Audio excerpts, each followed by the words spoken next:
Welcome to The Explainer. Today, we're diving into the voice that really shaped a generation. We are breaking down an academic paper that puts the linguistic genius of Farouk Shousha under the microscope. His radio program became this incredible cultural cornerstone in the Arab world, and we're going to explore how his precise command of grammar wasn't just about speaking correctly. No, it was about building trust, creating authority, and connecting with millions. So why does this study matter so much? Well, because it's truly a pioneering effort. You see, while tons of people have analyzed media language, no one had ever really done a deep grammatical dive into the work of a figure as influential as Farouk Shousha.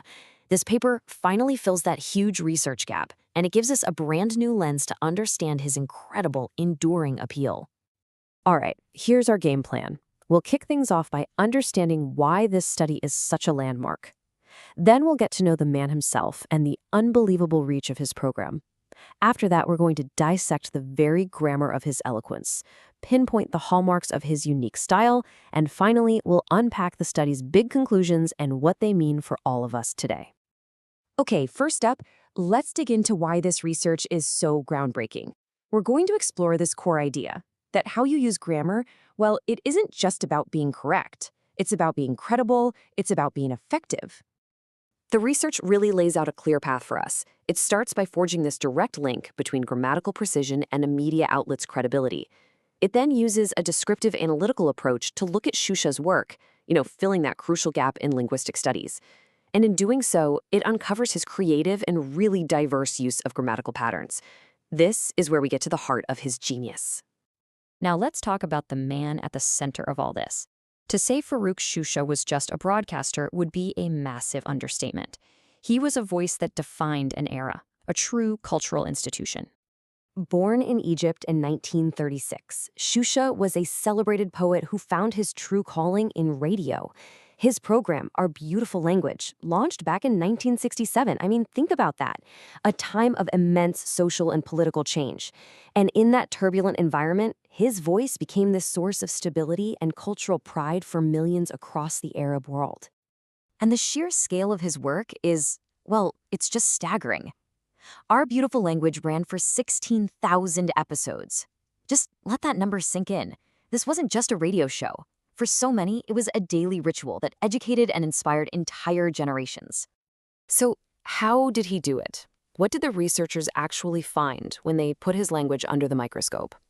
Let's break down the grammatical tools he used to build such a powerful, lasting connection with his listeners. This study first points to something called the nominal construction. Now, this was a key strategy for him. By structuring sentences as simple statements of fact, like, the sky is blue, he created this immediate sense of authority, of certainty, and of truth in the listener's mind. Just take his program's opening line. Here is Cairo. It sounds incredibly simple, right? But the use of that nominal construction does so much more than just state a location. It grounds the listener, it grabs their attention, and it confirms this shared reality, creating an instant bond. Next up, the analysis looks at his masterful use of verbal constructions. If verbs are the engines of a sentence, Shousha was an expert mechanic. He used them to control the narrative's journey through time and create very specific effects for his audience. He would so strategically switch between tenses. The present tense, for example, was used to create a feeling of immediacy, making the listener feel like they were part of a live, ongoing dialogue. Then, he'd shift to the past tense to state historical facts, grounding his points in the weight of established events and adding a ton of credibility. He also masterfully used questions. But here's the thing. For Shousha, a question wasn't just a request for information. No, it was an invitation. It was a tool to spark curiosity and to turn passive listening into a genuinely active and engaging experience. This is a perfect example. After a very deliberate pause, he would pose a broad, reflective question, just like this one. That pause gave the audience a moment to switch gears, and the question itself invited them to think right alongside him, making them partners in discovery.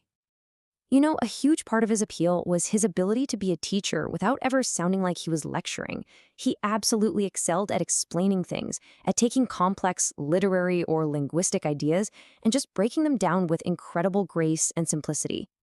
He would often introduce a complex term, something like imagery, and then, with his signature calm, deliberate pause, he'd proceed to define and explain it. This made really sophisticated ideas accessible to everybody, empowering them with knowledge and a deeper appreciation for their language. So, what happens when you combine all of these different grammatical techniques?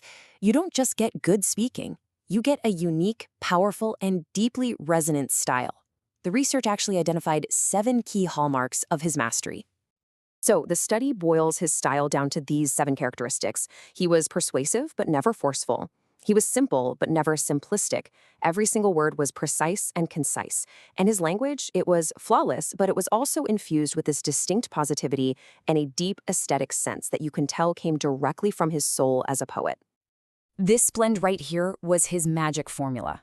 The foundation was always simplicity and clarity, which made him accessible to absolutely everyone. On top of that, he layered persuasion and precision. And then he wrapped the entire message in positivity and beauty. It made listening to him not just informative, but a genuine pleasure. Okay, let's move on to our final section and see how this all builds to the study's conclusion, and more importantly, what its implications are for the future of media and linguistic research. So in the end, the paper argues that Farouk Shousha's work isn't just a piece of history, it's a timeless model for effective communication. The authors are pushing for more research, things like comparative analyses and quantitative studies, and they even recommend creating training modules based on his techniques for today's media professionals. And this leaves us with a really provocative thought for our own time. In this age of fast media, of sound bites, of constantly fleeting attention spans, what can we learn from the slow, deliberate, precise, and beautiful eloquence of a master like Farouk Shousha? And a final note for all the researchers watching, the paper we've been talking about is published in a Scopus-indexed open access journal. This means you can download and cite it completely for free to support your own work. It's an incredibly valuable resource, and you'll find the link for it right in the description below.